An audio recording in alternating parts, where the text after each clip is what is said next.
So your book, The Tower and the Ruin, comes out December 2nd, right? Hmm. People can pre-order it online already. I'll have the link to that in the description.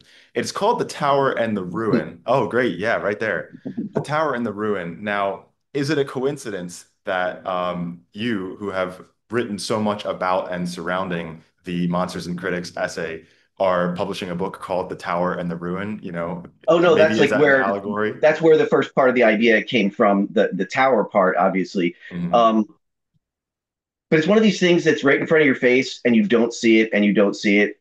Like so I was working on this on the well, the book has a weird and tortuous history, but I started working on it. I didn't have a title, which is normal, and when you're doing something, and then I got asked to do an essay for this conference in Dublin. It was J.R.R. Tolkien, The Forest and the City, and it was like the idea of the rural versus the built up, say Minas Tirith versus the Shire, and all the things that you could put under that.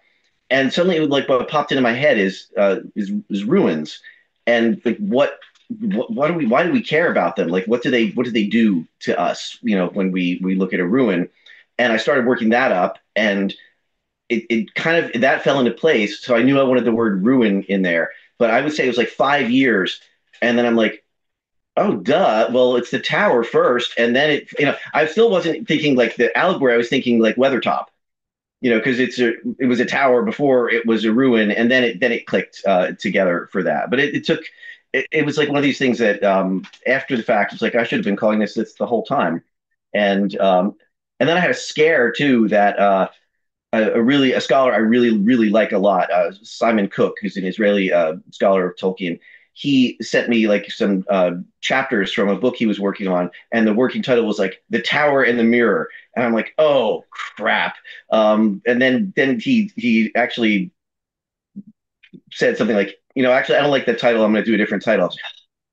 Um, so yeah, so it goes back to that. I mean, that's sort of like was almost like my entry point where the two things were that my interest, my childhood growing up interest in Tolkien and then my becoming a medievalist, they sort of meshed at that allegory, right? Like that I wanted to one, it was by Tolkien, it was so evocative. I wanted to make sense of it. And so it just and then I ended up, by a lot of good luck and weird accidents and editing the Beowulf and the Critics, the book length manuscript from which he drew that lecture. So it's always that allegory's always been floating around. I mean, for with me for a long time. Yeah, for the reader or not the reader, for the viewer who isn't familiar with the allegory, could you give a kind of brief description of like kind of what he's getting at here, what he kind of talks about? Yeah. So what Tolkien was. What's interesting also is that as some other unpublished material has come out, like the uh, Peter Grabowski's version of the battle, edition of the Battle of Malden, and other essays, you see that Tolkien did this in a lot of essays, but they mostly weren't successful. Which is that he'd build up some kind of elaborate, extended, like almost Homeric simile type metaphor that would fit all the parts. But like in the Malden one, it's like it's weak. It's like made a gathering of leaves in the forest to make a wreath or something. It just doesn't have that punch of the tower. But it's just his idea is that so Beowulf is this. It's a thing in itself. It's a poem. But for most of its scholarly history, it's like it's a political football for the weirdest reason in that it was supposed to determine who'd been living in Denmark first, Germans or Danes, meaning West Germanic versus North Germanic speakers. And since Beowulf was set in Denmark and it's West Germanic, the argument was, oh, see, we West Germanic people, this part of Denmark, Southern Denmark, belongs to Germany. And then other Old Norse scholars, the first edition of Beowulf was done by a Danish scholar, is like, excuse me, he actually the title of the first edition of Beowulf is a poem in the Anglo-Saxon dialect of Danish. Yeah, yeah, that dialect that everyone knows. So the point is like that there was first was this political football, and then all the methods of Lachman and going back to Wolf of the being able to use really sharp scene philology to divide things up into all their component parts, like the 13 different lays that were supposedly put together into Beowulf. And then like, oh wait, Beowulf, it's a mythological allegory, and it's about the winter and the ending and the spring starting, and the ice breaking up, and that was a whole thing. So when Tolkien's coming to the poem, he wants to basically say, could we read it as a poem? Like, is it a good poem? Like, rather than immediately, what does it tell us about these other things? And so I think he chose not to use the metaphor that other people have been using, which was the dissector, right? Because that's kind of gross if you do a extended metaphor of that. So he says instead, like he says, there's a tower. So this man comes and he finds a mass of old stone, meaning dressed stone, stone cut into blocks, that Right. was near the house of his fathers, which was made of like the same kind of stone. Um, so I guess I should do the pieces as we go through. So the old stone is like legendary, Germanic legendary material of some kind. Stories, poems, heroes, monsters, whatever that is. And the house of his fathers is sort of like medieval Christian English culture. So, you're using those old stones, but you've built them into something totally different. And that's what you're living in. Right. So he found this extra stones lying around. And of it, he took some and he built a tower. So he made something new out of it, so that hadn't been there. He didn't say he restored a tower; he's like built a tower from the old stones. And then his friends coming by said, "Oh, that's really interesting." But then they knocked the tower over because they wanted to look at the stones.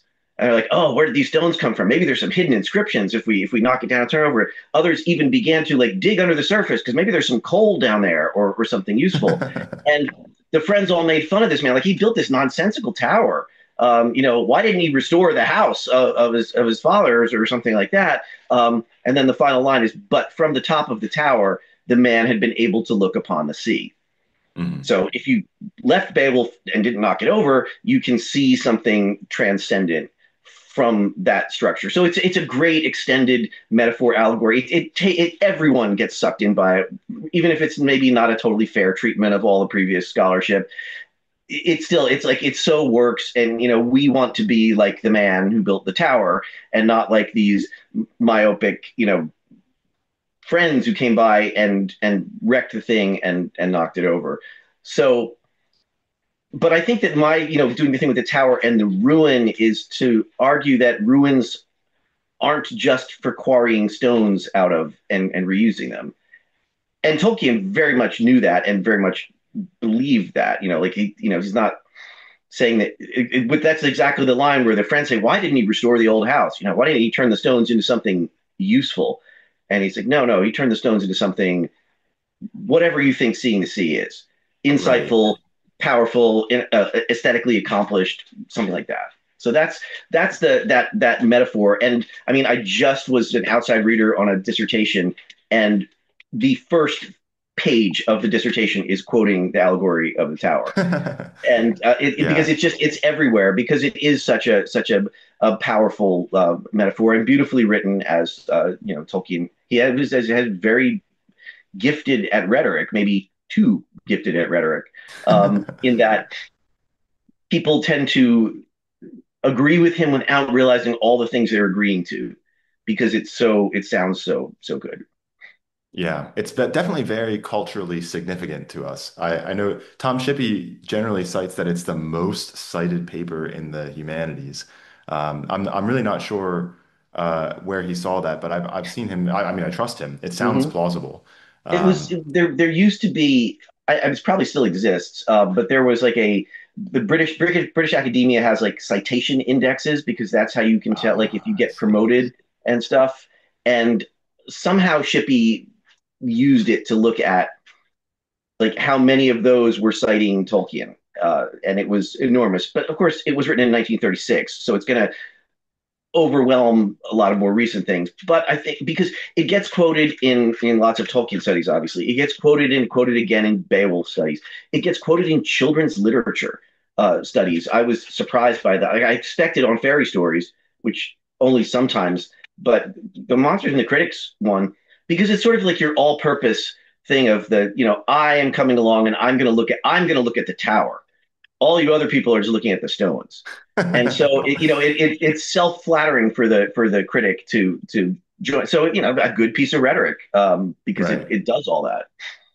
I love the discussion of Beowulf as a football. I've never heard that specific term used to describe it. Are you familiar with the German Karl Muhlenhof?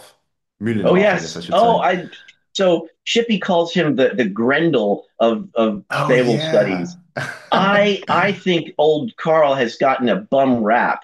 I mean I don't know. I don't make any pretense that he was a nice person, especially how he treated like Christian Wilhelm Grein and some of the he ruled the field with a kind of strong grip. But when I read the Muhlenhof stuff, I feel he just wants respect for the swamp he grew up in.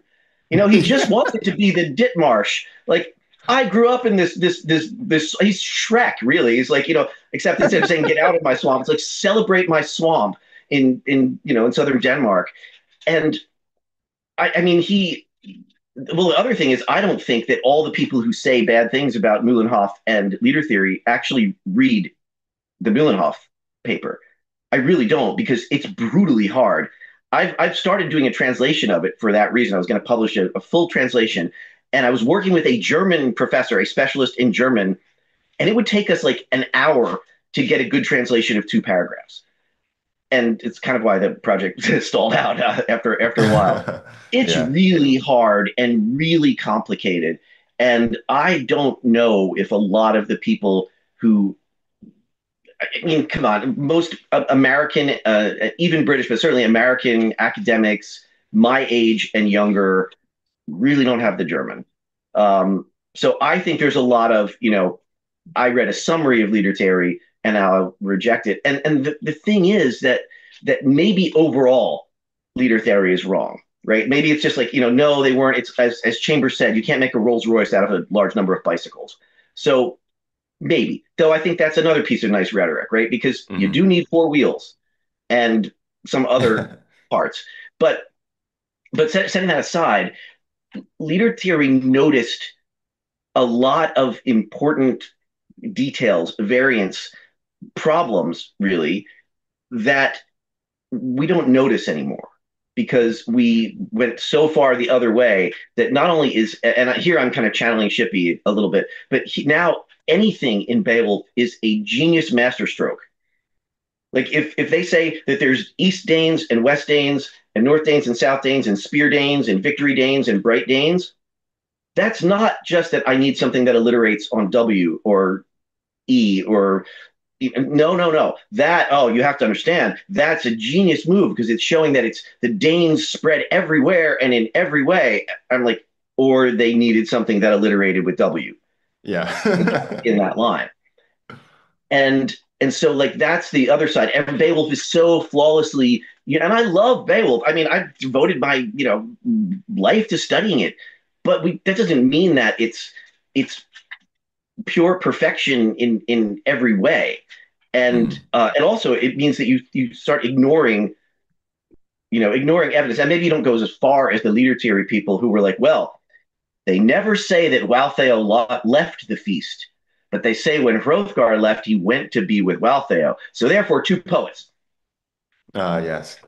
Like, no, maybe conventions, maybe like it's not really relevant when she left. Maybe everybody who's reading it would know that the queen doesn't stay. Whatever it is, there are many other possibilities. I mean, I guess there is a possibility. Like there's certainly used to be a lot of confusion about which head Beowulf brought back from under the water, or did he bring both heads? And how did they know he killed Grendel's mother if he just brought Grendel's head? But again, not enough to say, oh, this idiot poet didn't know what he was doing. And so that's so I am like a little bit of a apologist for Liedertheorie, and I'd like us to consider not the actual theory of that, to make an epic, get 12 lays and string them together, but more to think about how did these things get built? What were they built out of? Because the other part of this is that Anglo-Saxon literary history is the most goofy. The way it's presented, if kind of officially, is the goofiest thing when you think about it clearly, which is that okay, they were pre-literate, oral traditional Germanic people with Germanic, song traditions, oral tradition there that is not really recorded very much, and then they convert to Christianity and they learn to read, and we get Cadman's hymn, and the next thing are 3,000 line epics with nothing in between. Because it's always like the oldest things are Beowulf, Genesis A, Guthlac A, Right, and very and long. so so the first thing that's accomplished are these gigantic epics. Well, and this is my take is, and this is using the Lexomic computer stuff that I've worked on, is I think there was an intermediate level, right? So when Bede tells the story of Cadman, he tells all the different kinds of poems that Cadman wrote. Well, okay, let's forget about if there really was a Cadman or not. Bede must have known about the existence of those kinds of poems in Anglo-Saxon, or why would he put those particular things in a list? And those read to me very much like I used to call it Sunday school's greatest hits. The things that a new convert to Christianity would find really interesting. So my hypothesis is that you had an era of short Anglo-Saxon poems on Christian topics, and also that you would have, at the same time as you're doing that, you're recording some of the Germanic tradition, because you're like, hey, brother Alfred, remember that thing that your grandfather always sang at the winter or whatever? Do you remember that? I want to write it down. And so what you could then have is that it's this first wave is these short pieces, and the second wave is when somebody says, "Hey, yeah, that song of the three youths in the fiery furnace poem is really good, but it would be better, all of Daniel." And then you build it out, and that's why you have like the three youths poem has orthographic variation just for that part within Daniel, because I think if you've decided to do that, when you get to the part that already exists, you just copy it in. You're not going to like redo the three youths in the fiery furnace, or the Hellmouth episode of Guthlac, or the crucifixion part of the Dream of the Rood. Now, like I said, I'm telling you stuff that is like very heretical, but that's my where I hope to do next after this book. But it's this idea that there's a kind of more reasonable levels of uh, literature development. It would even make sense too that the people of Bede's time who grew up in a monastery with, they were oblated at 7 and grew up and learned Latin and learned to read and write, fluently, that they would be the ones who would have the ability to write a giant long epic with some kind of influence from the Latin they've been reading, not the first wave of like converts who would Hmm. have entered the monasteries as adults and maybe just, Cadman never learned to read, right? The whole thing Yeah. Cadman is that they told him the stories. So anyway, Yeah, so and then that he was a long, dictated back to them, right? yeah, like a clean animal chewing its cud, what Bede says. Right. Well, so for the sake of people who don't know, and please correct me if I'm wrong, but Mm-hmm. Liedertheorie means like the idea that a poem such as Beowulf was composed by sort of like a culture and not by like a poet. Is that correct? Sort of. I mean, that's the underlying assumption behind uh Liedertheorie. They would say this poet, or they Mühlenhof like color coded them, I think, and Oh, labeled them, okay, and yeah. there were like 14 between poets and redactors. But the bigger idea is that it means song theory, and it meant that there would be a bunch of short songs that would be stitched together into one big epic, and that you could see where the joints were. That was the Hmm. big thing, right? And they had a good reason for believing that because of the Genesis A, Genesis B. Right, So we have yeah. this long poem, right, on paraphrasing of Genesis, and there's a part in it that Edward Zivers looked at and said, "Why is all the spelling different in this part?" Hmm. And then immediately said, "I think it must have had an Old Saxon original that's being translated into Anglo-Saxon here." And then 19 years later, someone found it or a chunk of it in the Vatican library archives. So it's a great, vindication. So there's a reason people believed in, it had sort of worked there. He had seen that there was a change in spelling and lots of other things. And the thought is that probably that the original manuscript had been damaged, and then somebody knew this West Saxon version and could translate it in there. So we know it did happen at least once that things were put together.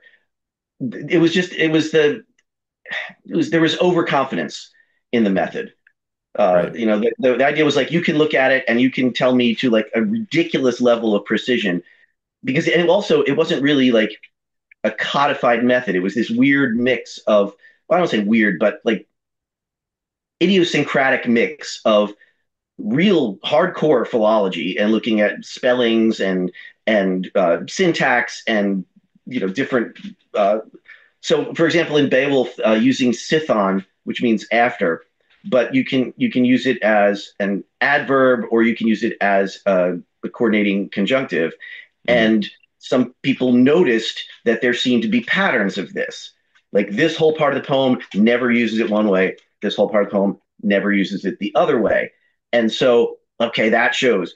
So that's real philology. And at least it's objective. You can argue. Then there was like things like, oh, he never mentioned which head got brought back up, or Waltheo doesn't. They never say she leaves, and that was like being a sharp reader. I believe the actual term is Scharfsinnigkeit, like the ability to sharply identify things, and it was highly valued.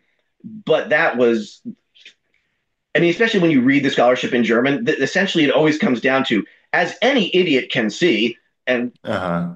something that this idiot couldn't see it, So like that, and they still do that too. It drives me like I don't know the German thing about saying someone's so wrong that they're not going to tell you how why they're wrong because it's so obvious. One of my favorite scholars, a scholar like I really wanted to emulate, Mechthild Gresch. Man, she did that. It did that all the time. She'd Hmm. say like something is so stupidly, horribly wrong because they didn't know their philology, and then never explain how it was wrong. It was sort of Hmm. like, well, as any fool can see, and I'm like, uh-oh, so. Right. Well, that's I mean it's really so rare to meet someone else who has read these Germans. So I'm really I love talking about this stuff. The reason I brought Mühlenhoff up in the first place was because I mean, when I was first reading his biography, I saw that he was from it's called the Dietmarschen. Is that what it's Yeah, the called? Dietmarsch. Yeah, that's his Yeah. swamp. Yeah, I read that he was from there, and I was like, "Oh, that's really interesting." Kind of a politically like hot area at the time. And then, sure enough, the first thing I read of his, like a first article of his that I read, went through and it, began complaining about how like, well, obviously we all know where Beowulf was composed, right? Like we all know where it's from. And I was like, oh, where is it from? And sure enough, it's from the Deep Marsh, Hmm. like clockwork. Mühlenhof just happens to be from the place where he thinks that the evidence obviously suggests the Beowulf poet to have lived, or poets, to have been composed at least. And Um, I think of how it worked for him, right? He's reading Beowulf and he's suddenly like, yeah, this is just how it is here with the weather and the storms and Grendel is malaria. No, it was Beowulf is the spring that I mean, yeah, it was. I think it was. You get a sense from Mühlenhof that he. I don't know. I'm from New Jersey and I do it all the time too, right? Which is to say, like, yeah, go ahead, disrespect where I came from. I expect it. That makes me better in some way. But Mühlenhof seemed to really resent, I think, that people look down on the people from the Dietmarsch. They were marsh Germans. mhm. I I had a friend who said her mother, before the wall came down, she used to call the East Germans the Dunkel Germans. The ones who lived in the darkness. And I bet there was something similar going on with Mühlenhof. Like, he felt at least that there are people behind his back going, oh my, he's from there.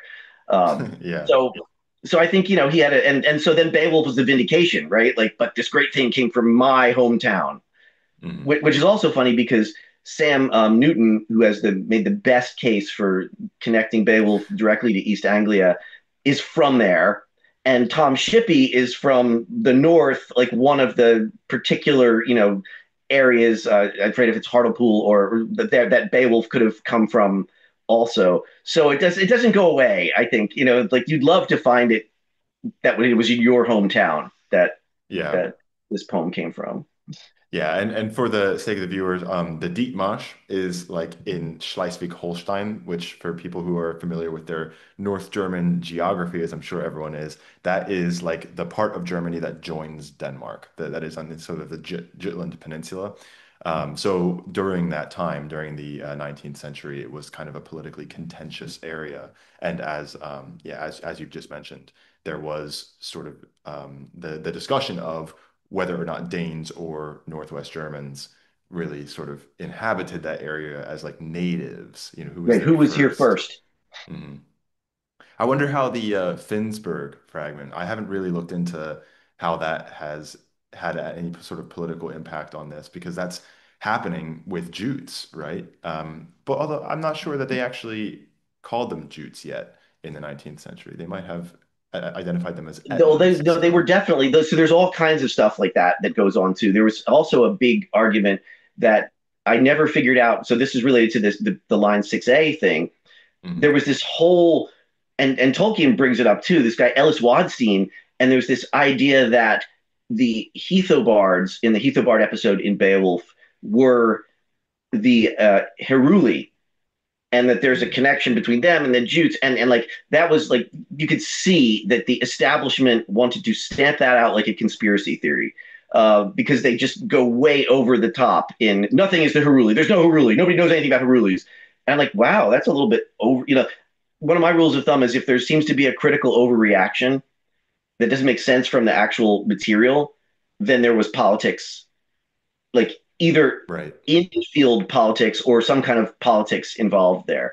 So with the Finnsburg episode, I don't know for sure, but if you wanted to try to find where that would be politically Mhm, meaningful, it would actually be probably about the Frisians and Dutch and Frisians and Walloons and all of that kind of mhm, smaller ethnic tension in the Low Countries, because mhm, that's really all you can get out of Finnsburg is that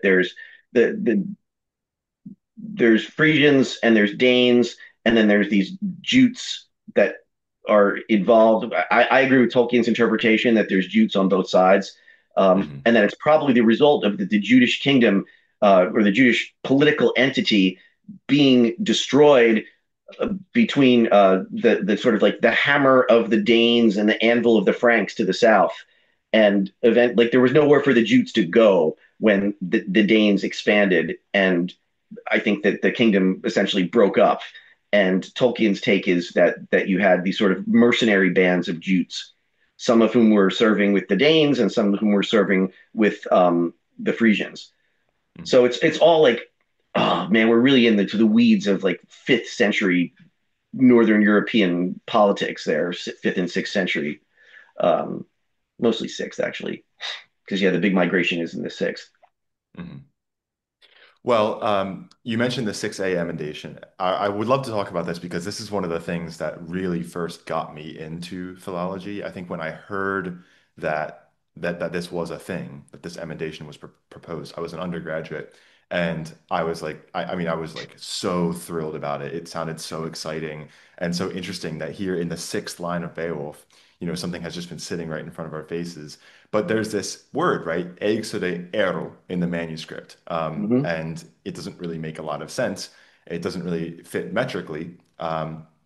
And so a lot of people amend it to erlas to make sense. But then could you tell us what the other option is?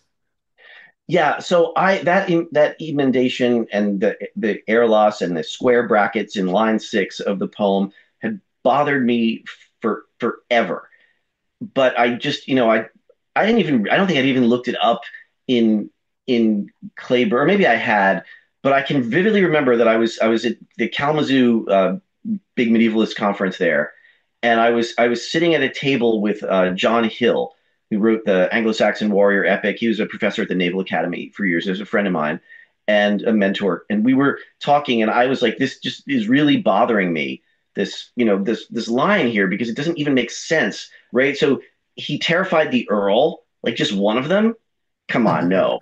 Okay, so we just make it he terrified the Earls. But even that, like, I mean, I see how people are trying to take it, right? They're trying to make it sort of like that he terrified all fighting men everywhere. Like like the noble warriors, he terrified for them all, which is not a terrible thing. But you have to believe that the scribe made a big blunder like this, only 6 lines in, and it still feels awkward. And I was sitting there, and my way of like doing philology is not how people should do it or be trained. People know sound changes. I'm just like looking at a thing and almost like making noises, like talking it out. And I'm like, why can't it be Erla?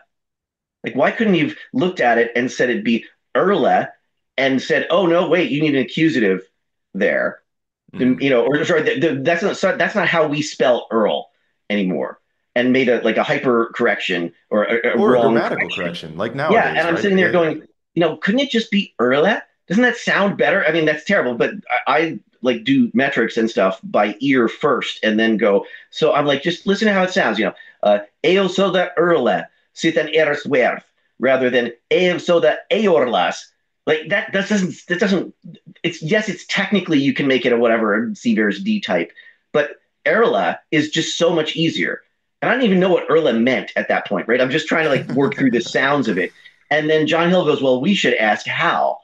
And that's Hal Moma, Haruko Moma, who's the at the was she was at NYU then, but she's the Dictionary of Old English in Toronto. She happened to be walking past. We were at a like little cafe or whatever, and so I'm like, well, I'll ask her. Hal, come here. What do you think of this? She's a much better philologist than me, and she's like, well, that sounds right. I think it definitely sounds right. And so I just kind of had this in the back of my head. And then I gave a lecture and I mentioned it. And I said, like, that one of the things with Beowulf is that the scribes get proper names wrong all the time. Probably because they're writing way after this is a tradition that they would recognize the names. So they change other things. And I get an email from Nelson Goering because I gave my solution, which was Erla. And by that time I looked it up and Erla would work as Heruli, and the Heruli were a Germanic tribe, one of the earlier migrating Germanic tribes. That here's the parts that fit. They said they were chased out of their home in the southern Sweden area by the Danes. We also know that they helped sack Rome at one point, and they ended up much further south on the like in Central Europe. So why couldn't it be the Heruli, which in Old English would be the Erli or Erle, which is my sound. So Nelson emails me and he's got all the philology down. He's like, "Have you thought of this?" And I'm like, "Obviously not." And and I said we should co-write a paper on this because you've got like his email had already done the hard part that I was not going to be confident of. And Mm. so I then went and did all the like historical background on Procopius and everything else. And I went and read the critical history stuff very carefully and saw that it was one of these cases where the critics and the scholarship is sort of reacting in a weird way because they're like, even Kleber is like, well, it just seems very unlikely. Like that's his whole answer of why Mm. couldn't it be Heruli? So it seems very unlikely to have a specific name of a tribe. I'm like, it doesn't seem unlikely to me. But Yeah. we started with the Danes, right? That's the thing that always bothered me with the idea that the Open at Babel was a proem that's like a long time ago in a galaxy far, far away. There was Mm. a good king and a monster because it starts with the Danes. Like it's like the first line of the poem is of the spear Mm. Danes, right? So I thought it would be more likely that it was the Heruli, and the more we pushed on it, the more it made sense. And then there was this, like I said, there was a previous critical controversy about the Heruli, and obviously if that was wrong, which I do think it was like way out there. It was like one of these things. Well, if you flip or the two people and say that they traded names at some point, and then it was too much. But this was really simple one, I think. It's just it fixes an infelicity in the poem. It says really even more unequivocally, this is set in a real place with the real history and politics behind it, even though you have a dragon, trolls, and sea monsters. everything else from Beowulf checks out historically. Like nothing in Beowulf contradicts anything that we have in a more historical Right. record. So it was like, I think this actually makes more sense than the existing version. I mean, I don't know if anyone believes it or not, but Mhm. I just that's how it all came about, was really me sitting there going, Exoda Erla, like making the note Erla, and just getting the sound of it. I just really, and that's a but there's a circularity problem in a lot of our interpretations of things metrical, because there is flexibility in the meter. And so, you can't always say, well, that would be a very rare D type 2, and I just turned it to an A, and therefore I'm right. Uh-huh. No. And that's another thing. That's the thing that Tolkien points out in his Beowulf commentary. Sometimes the easiest words to get lost in a copying is a not, a negative prefix, and any. Hmm. Nobody ever wants to put that back, Right. because you open that door and forget it, right? Think about if you can take the nose out of the Ten Commandments because, oh, I just don't think it belongs there. So again, I see where they're coming from, and I'm not big on emending metri causa, right? Just for the sake of the meter, especially when the form that's already there is at least like allowable. It's not flat out impossible, Mhm. but it just made more sense to me. The whole thing made more sense, and then it would fit even. It says where were the Danes? Where when you get to the second king, right? Who in the manuscript is Beowulf, but everybody amends to Beo. On the theory, which I think makes sense, that the someone had told the scribe he was copying a poem about Beowulf, and so when he sees Beow, he thought it was an abbreviation, and he had room, so he wrote it out. Otherwise, it's a little weird that no one mentions the coincidence. When Mm. Beowulf says Beowulf is me Nama, it's like, hey, it's my grandpa's name. No. Yeah. So anyway, but that king lives Skedelandum in, which is southern Scandinavia, now what's Skåne, that part of Sweden, which is where the Heruli were supposed to have been, and which is where the Heruli were supposed to be chased out by the Danes. And then I would even push further in that the word Eosoda, which means terrified. I think that meant they ran away rather than the Danes genocided them or the Danes just made them a vassal. I think the whole point of terrified is they migrated down into Central Europe where they were for a while before eventually being you know defeated in all these wars that are going on. I think it's either Procopius or Jordanus who really disliked the Heruli too. Said that Mhm. someone got too old to fight, they just killed them right there, and he doesn't like that. Yeah. So Yeah, I think it does make so much sense though, because we get shield shaving in this sort of Danish sort of back-figured genealogy, and he's cited a lot in the English chronologies as too with his son Beo, mhm, which makes that theory a lot more plausible. But it makes sense that what probably could have happened is that there was some sort of military figure around this time who takes advantage of the fact that the Danes are leaderless. Aldorlas is the word that mhm, the Beowulf poet uses, to sort of take military control, win a couple victories to get everyone's favor. Those victories happen to be against the Heruli, and then he sort of becomes the founder of a new dynasty, and then he gets renamed probably Shield Shaving, and gets this sort of mhm. other magical story about him. But it makes so much sense, right? That's how statecraft I happens, think especially in it that time does. period. And Mm. then that would be a reason why two times we get this mention of Hermod and how bad Hermod was. Hmm. Chippy and I both, and we sort of, I mean, I must have read it in his, but I felt like we came to it independently and then talked about it, which is that Hermod seems to have been like the last king of the Danes before Scyld came out of nowhere to become the king of the Danes. And the idea is that maybe Hermod like took the crown jewels and turned. Right. The Danes were weak then, and he joined with the Jutes, or I mean, that's the one possibility, right? Because he didn't find favor among the Jutes, and then that means they killed him or something. Though then there's Mm. Ray Page's, or no, sorry, it's not Ray Page. Sorry, Raymond Tripp.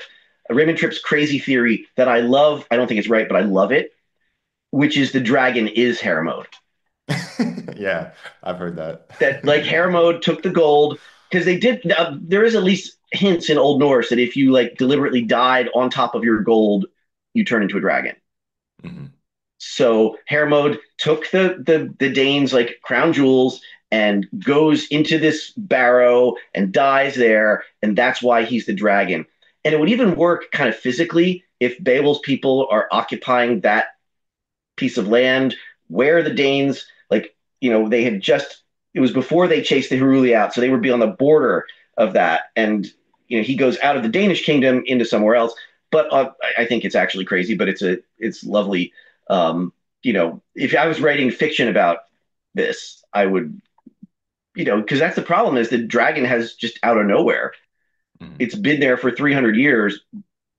But in terms of like a Hollywood story, everything interacting, that's it's not as good as if that's the evil or the bad king who turned into a dragon. I don't actually believe it, but it's especially because the whole scene is the last survivor buries the treasure there. It doesn't say he kills himself and lies on the treasure, and he doesn't say it's his treasure either. It's like of the so I don't know. Mhm. But it's at least Yeah, it would make a good fantasy novel or something like that, historical fiction. I also don't think that I believe that's what the poet was trying to say, but I always mention it whenever I teach that section of Beowulf. I always bring up those theories because it's so interesting and because most people haven't heard that from the Norse myths, but they might have read it in Narnia when poor little Eustace gets to that island Oh, and then I turns did into a not make that. I dragon. didn't think of that, but of course, right? He Yeah. with the thing caught on his wing. Yeah. I mean, Lewis must have been reading Hmm. some old Norse myths and decided I'm going to make the next Narnia book about this. Yeah. It's a great passage. Okay, we've wandered around a bit. I do want to ask you some questions about the book specifically, though. Okay. That is the Tower and the Ruin. Could you kind of give maybe like an elevator pitch for like what can the reader expect to learn in this book? So what I wanted to do in the Tower and the Ruin is explain how Tolkien's works work, how they produce a particular effect on people. And one of the things I'm doing is assuming that the effect is there rather than going out and trying to prove it some way. So my experience and the experience of many, many, many people I've talked to and people in the Tolkien, like there's some projects that try to collect personal testimonies and stuff. They say that reading The Lord of the Rings in particular feels more like having an experience than just reading another book.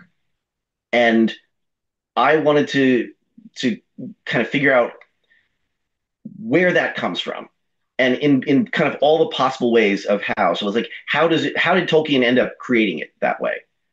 And I think the answer there is that he said in one letter that he wanted to write something that captured the something in the air of the Finnish Kalevala and other sort of similar works, and Beowulf sort of included in the mix there. Well, I mean, the problem with ineffable things is that they're really hard to describe, and so it's not you have to kind of drill, push down on it.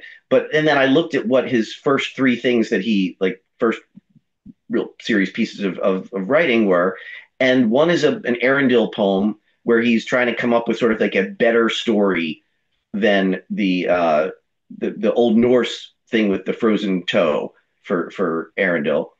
The other is the when he writes the Fall of Gondolin, he takes some techniques from H. Rider Haggard, Eric Bright Eyes. H. Rider Haggard wrote She and King Solomon's Mines, but he also wrote a Viking kind of pastiche.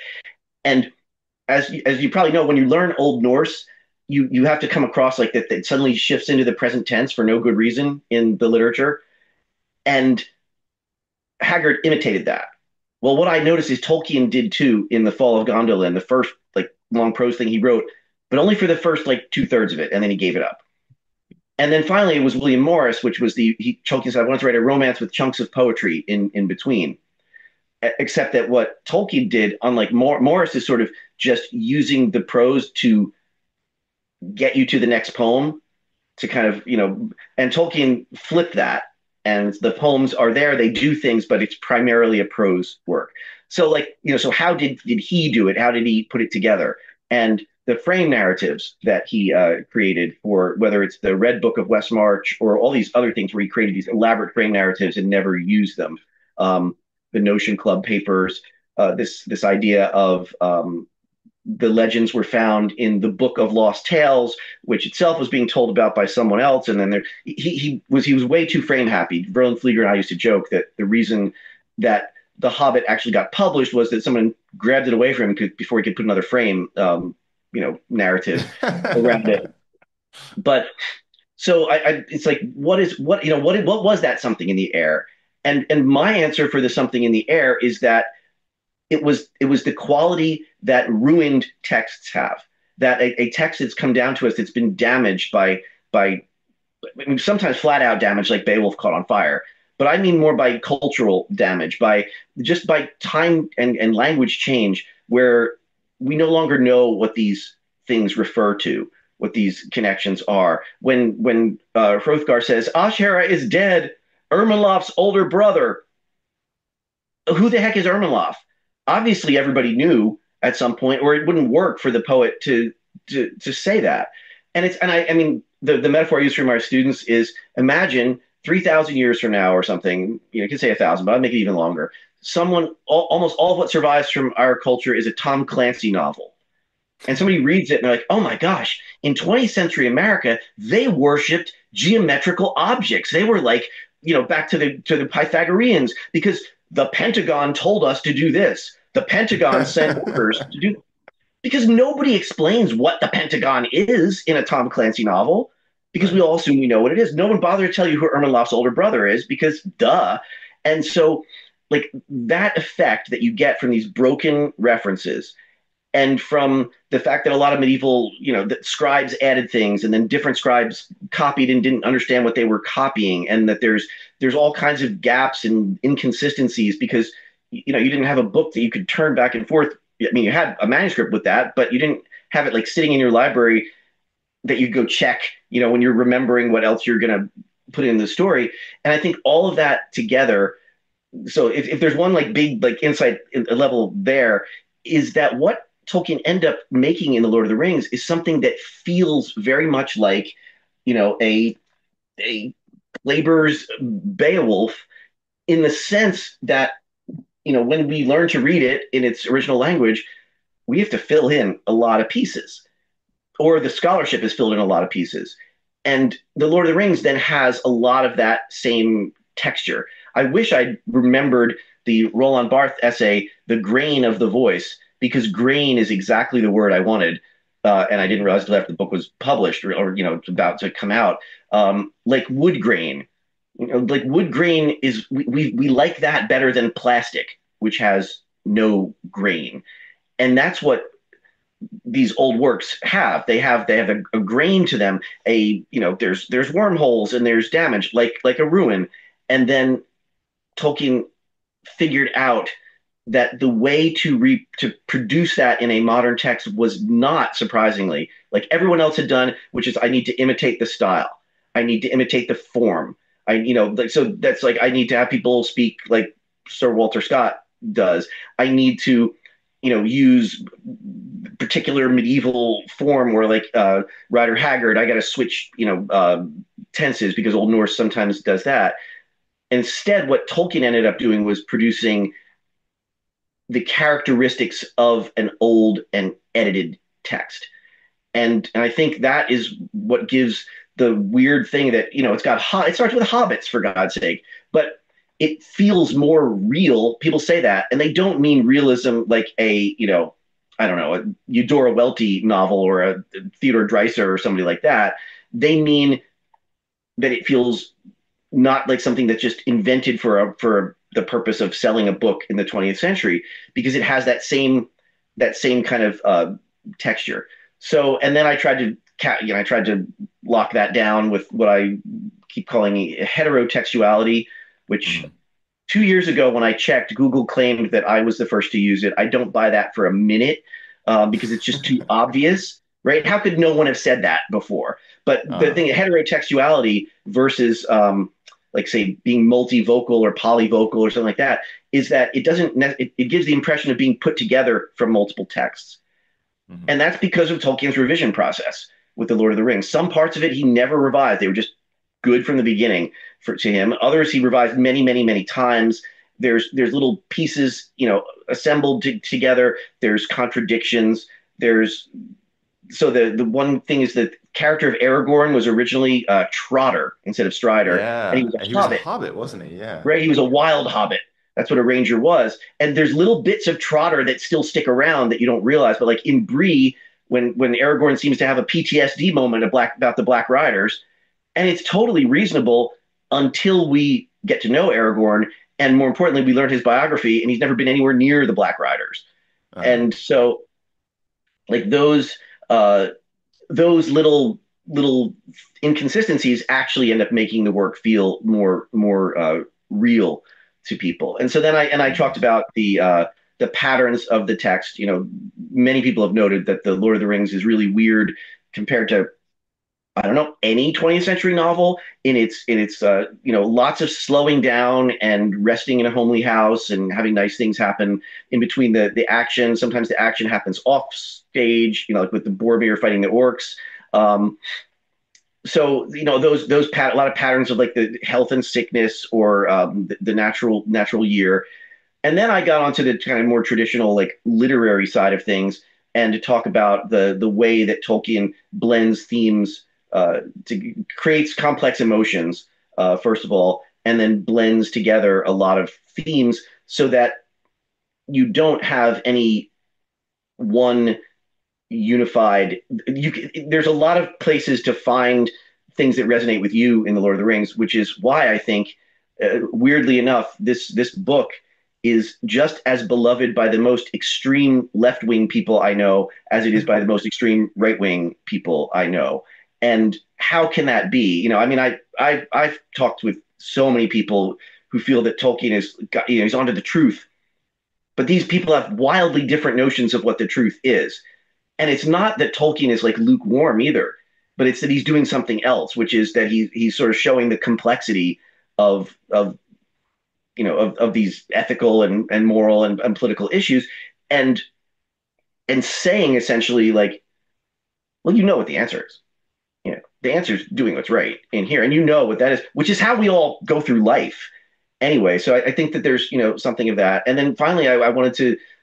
I really hate literary criticism that is pretends not to just be the critic's interpretation or the critic's experience, but like adopts this mantle of, well, the average reader or the implied reader or the horizon of expectations of the text. And I'm like, that's just you. That's just you. You feel that way. And that's fine, right? Because if I explain why I feel a certain way and other people find that plausible, then that's a good explanation. And so as I was writing the book, and I'm glad I got a lot of encouragement from my editor at Norton about this. I I just made myself the reader. And I said, this is how it affects me when I read it at this particular time or in this particular, set of circumstances. And then that's finally sort of how it all comes together is like sort of what, if Lord of the Rings is experiential, what does that experience, what can that experience do for people? And it's to me the whole book, all of Tolkien's work really, but it's about grief and loss, of the of being a human being incarnate in a stream of time that doesn't stop for you, and that how we find ways to deal with that. And again, I think the metaphor is like a ruin. The thing about a ruin is that even though it's knocked down, it's still there. It Mhm. might be there much, much longer than the tower ever will be, because who's going to bother to pick up and move the stones away? And so it's both loss, something knocked it over, something destroyed it, and persistence and endurance, and it becomes beautiful that way. So, how does beauty arise out of catastrophe and disaster?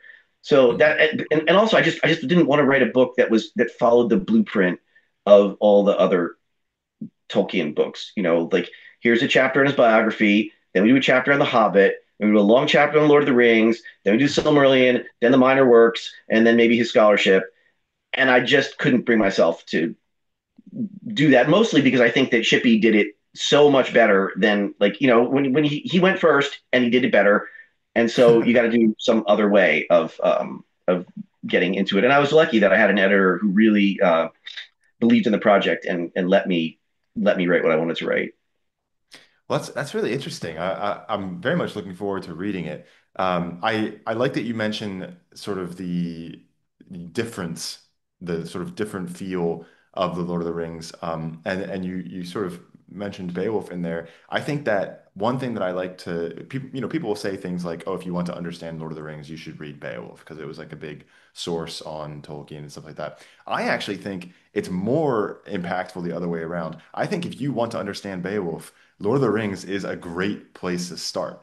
And they have That so makes like they're sense. so similar, right? There's so many interesting similarities in there where it's like, okay, you have characters that are similar, you have plot devices that are similar, sure. But then in the bigger picture, they're both idiosyncratic, or at least as far as we can tell, that the Hmm. Beowulf poet was very odd for his time, that he wrote something that was very different than what a lot of his contemporaries were writing about, which is why so many of the modern critics kind of get frustrated with it.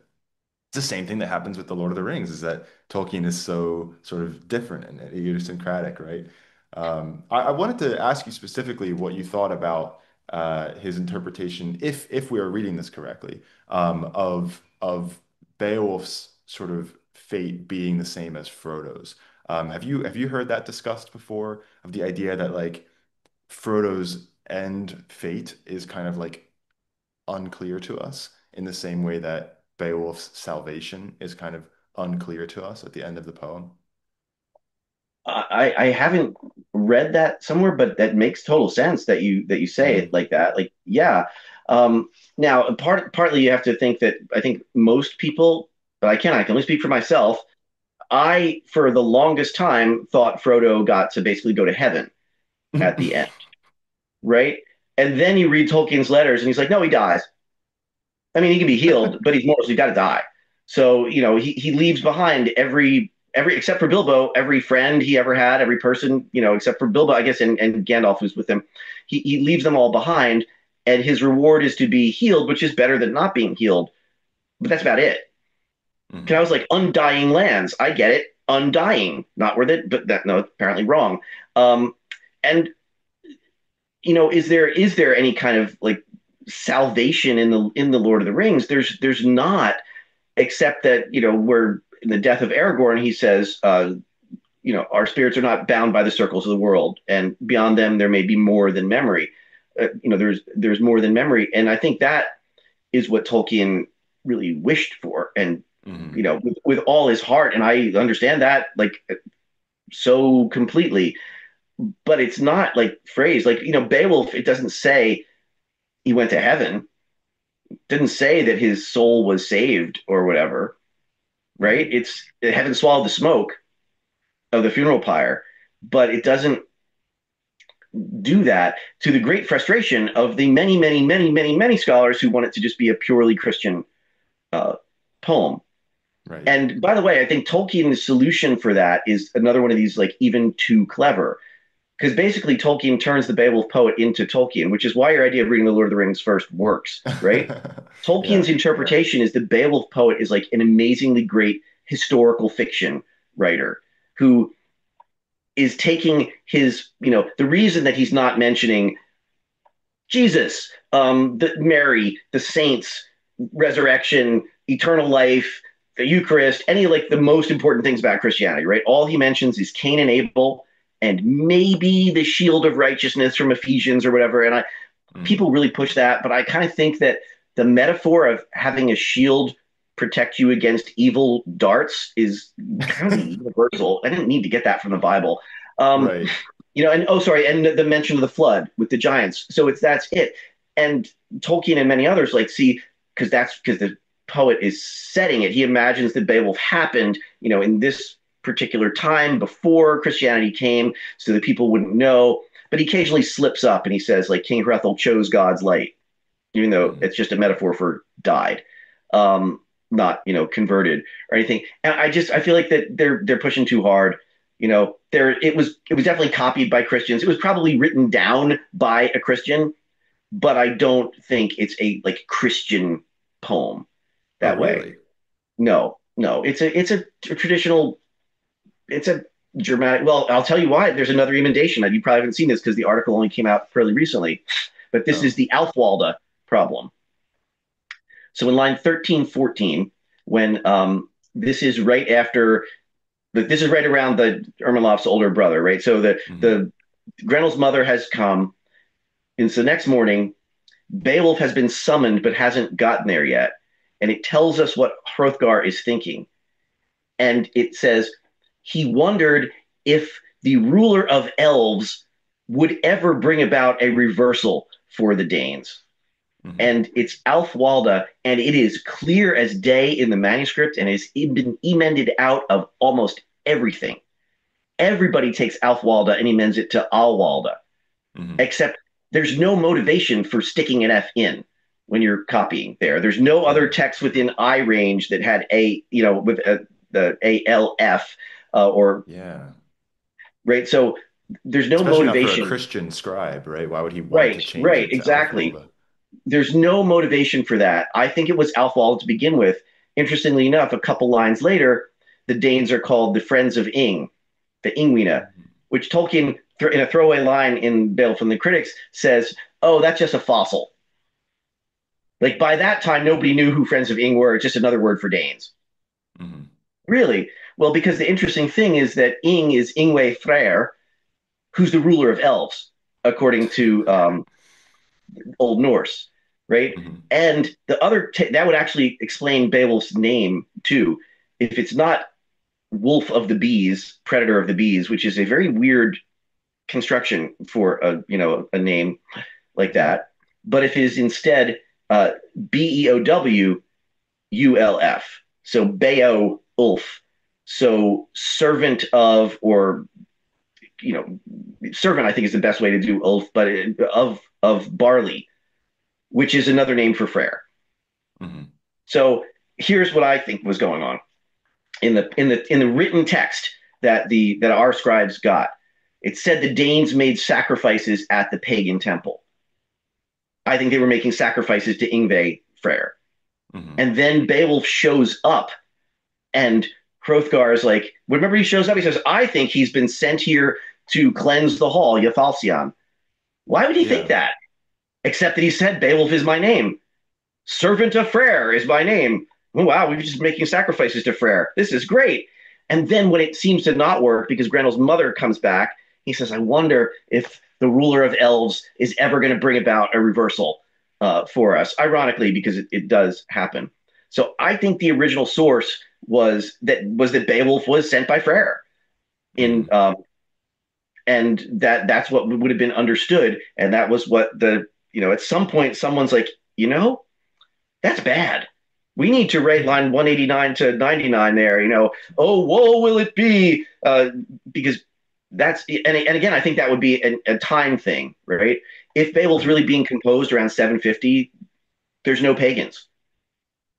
Right. Anglo-Saxon England's been Christian for a couple generations now, or over about 100 years, and there's no attacks from pagans. Everything's very peaceful. So you can mention that people used to believe in the pagans. Then when you copy it later on, and there's Danes who are pagans worshiping Freyr living down the street, then I feel like it's necessary to say, and that was bad. Don't do that. That feels like a very Wolfstanian, like a 10th century thing to do there. So Mhm. so anyway, that's I think that there's when I say I think Beowulf is more pagan or pre-Christian, whatever you want to whatever call it. I think there is evidence for that. Now, my big heresy, which I'm not sure I actually believe yet, I'm still struggling with it, is is the dragon part of the poem. I do believe they're by the same poet, whoever we're going to define as the poet, the one who really put the long thing together out of other written and oral pieces. Mhm. is the is the dragon stuff like a later, more individual response, like like the idea that I wrote the poem following the tradition, and then I decided I'm going to write the story of what happened to Beowulf after. after that because the dragon, everything in the dragon episodes of the poem just feels differently. It's a sadder poem. It's also far less evenly, like really divided up into pieces. It's the scenes kind of blend into each other, and there's little short bits and other things. And the problem for my lexomic analysis is that the the scribes are so different in their spellings that you have to do an awful lot of like processing work that risks circularity. Like you have to change all the eo spellings. Oh, now I'm not going to remember. Diphthongs. What the first scribe does as monophthongs, the second scribe does as diphthongs, or vice versa. I I see. never, so there's y spellings and I. It was y and ie. That's what it is. It's been a long time since I worked on that part of it. Um, and also, what we found is that the B scribe uses ev massively more than Thorn, and Mhm. that throws things off unless you change, and you can do that. There's ways around it, but I just yeah, I don't think it's overall a very Christian poem. Mhm. And the thing about the Lord of the Rings, of course, is Tolkien said he deliberately left all the Christianity, like he left religion out of it because he Mhm. thinks that messes up the having religion in your secondary world messes it up and makes it not as readable. But even in his letters, he's not saying Frodo. I mean, Frodo didn't like get baptized to become a Christian. Mhm. Yeah. So you know, yeah, I don't think that. I think that, but I love your idea of that because I think also a lot of people, my age and younger, we came to it in that order. Like we read the Lord of the Rings first, and then when we read Beowulf, Mhm. it's like, oh, there's resonances here. There's Right. really close connections. I guess my only question about like the Hrothgar and Ing thing is Hmm. doesn't when Beowulf does arrive, um, doesn't Hrothgar say like Hinahali gold for Arstavum Uson Sende, like God, holy God has sent him here, Hmm. and then Hmm. also he knew him as a child, or at least he has known about him. Which Um, is such a weird thing the way that's brought in. Like I knew him as a yeah, child. I actually dealt with the R Staffum. One of the things is what does R Staffum mean there? It's always interpreted as prayers, but yeah. every other place in the manuscript, Staffum means like staves, like poetry. Uh, Um, I really think that Holly God is an easy revision by someone. It can be by the main poet himself, and that he somehow missed out on Alfwalda. Or one of the scholars who looked at to that said, well, God is the ruler of everything, so he's the ruler of elves also, well, which I'll is tell you this. true. And that's like saying that God also, that's like the Monty Python thing of all things dull and ugly instead of all things bright and beautiful. God made hornets and God made fungus. And I actually got it into the footnote of the paper that God made the Malawian eye biter, which is a real fish. Um, I think it's the only philological paper ever that has the Malawian eye biter and its scientific name in a footnote. So I used to manage a pet store when I was in Missouri, and we sold Malawian eye biters. And very Wow. often people would come back and want to return them because like I bought this fish and it killed all the other fish in my tank. I'm like, how did it do that? It bit their eyes out. I'm like, you see the name on the tank is Malawian eye biter. Like, well, I just thought that was to make it sound cool. I had to put a warning label that said this will kill other fish in your tank. Not making that up. Wow. Well, I mean, if you're right, and this is some sort of maybe a change, I should say that the line is Halvor Habbe, like he has in his hand Mm-hmm. the moon of 30 men. And then it says Hinahali gold for Arstavum, right?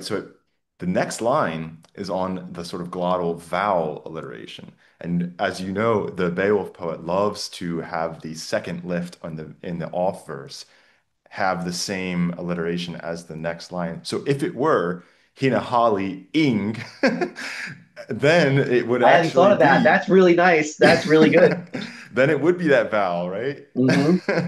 And then maybe someone No, I just mean, changed that to God. and there's a couple other places where it's Metod or the Lord, which is actually Frey. I mean, I always Hmm. joke that when I have my students memorize Cadman's hymn, I'm like, this is I feel perfectly fine from a religious point of view here because Cadman's hymn could be recited by someone from any religion or even no religion because all it does is praise whoever it is who made the universe, right? That's it. The maker, the Yeah. keeper, the guardian. And the Frei Allmächtig is the last line, and that means Lord, but that's what Freyr's name was too. Yeah. So, Right.